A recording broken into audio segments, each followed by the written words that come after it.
You know what? Nowadays, it seems like there's brand new Ghostbuster figures coming out like every couple months.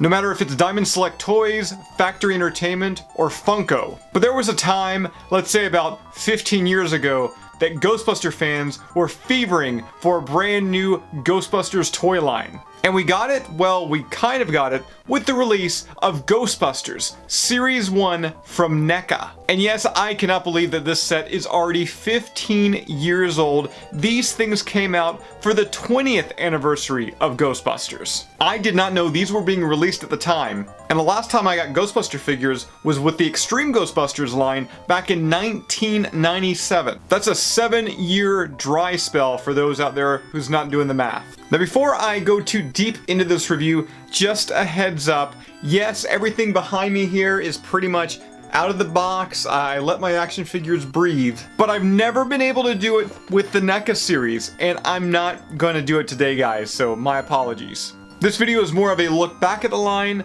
not really a full-fledged review of the individual action figures. But speaking of the figures, well, I got Slimer here right in my hand, so let's start with him. And if it's not evident already, this is one of the single greatest Slimer figures ever released. The sculpt, the detailing, and the paint job. And also let's not forget about all those awesome accessories.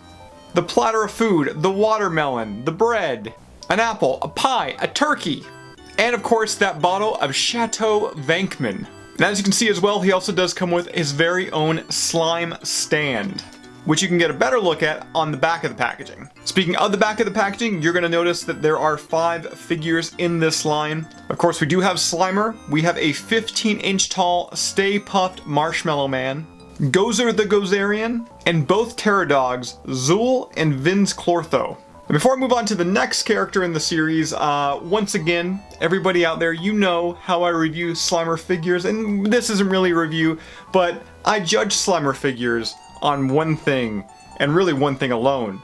And I mean, that's hard to do once again with the sculpting, the paint job here, but the most important thing of any Slimer figure is the butt, is the booty.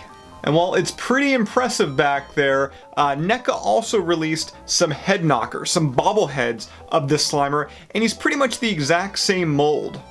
So let's turn him around and will you look at that. NECA, you guys were not fooling around here. It almost feels like you knew about this very video 15 years ago, and that's why you gave Slimer such a bodacious backside. Calling all giant slurs, because right now we have got Gozer the Gozerian from NECA. Now this figure is probably the most common in the line. This is the one that I typically always see showing up at like conventions and fan expos and Comic-Cons, and it's one heck of a figure. The sculpting looks great on the face. I mean, this looks like Gozer the Gozerian. I love all the small detail work when it comes to the actual costume. She does come with a replaceable head where it looks like, well, she's screaming. Or, you know, telling Ray and the rest of the Ghostbusters to die. And speaking of that die hand gesture, she also comes with replaceable hands. Yes, replaceable purple electrified hands. Such a great action figure, especially because the actual form of Gozer the Gozerian isn't really done that much, well, in action figure form. When it comes to this scale, the only two I can think of is NECA's and Diamond Select Toys release. And here's a quick comparison shot of the two side by side. Now, if you are looking to buy this line some 15 years later, Slimer and Gozer, they're not going to set you back too much financially. But these two, Vince Clortho and Zool, usually go for about $100 plus on eBay each. And you can probably see why. The sculpt, once again, on these figures are outstanding. And while these figures don't offer the articulation that we saw recently with the Diamond Select Toys Terror Dogs, they do look quite a bit thicker and come off as a bit more film accurate. Also, the molds on both of these dogs are identical. There's no difference between the two, aside from, of course, the horns, with Zool's horns pointing down and Clortho's horns pointing up. As you can also see on the box here, it does advertise that their eyes do glow in the dark as well. Such cool figures. I must admit, I'm really tempted about going on eBay and blowing like $300 on this entire line, rebuying them all, just so I can scratch that figure itch and open them. And speaking of opening, there is one figure in this line I actually did open, and that's because his box, well, wasn't really the best. It is, of course, the 15-inch tall Stay Puft Marshmallow Man. And let me just say, one of the single best releases of Stay Puft we have ever gotten. And I love the fact that NECA went with the more angrier tone when it comes to the face, rather than the typical happy face we always see with Stay Puft. You'll also notice on the top of the hat he does have an actual fabric ribbon. Now, articulation really wasn't too much to write home about. The head does swivel there, the arms swivel up and down, and that's about it.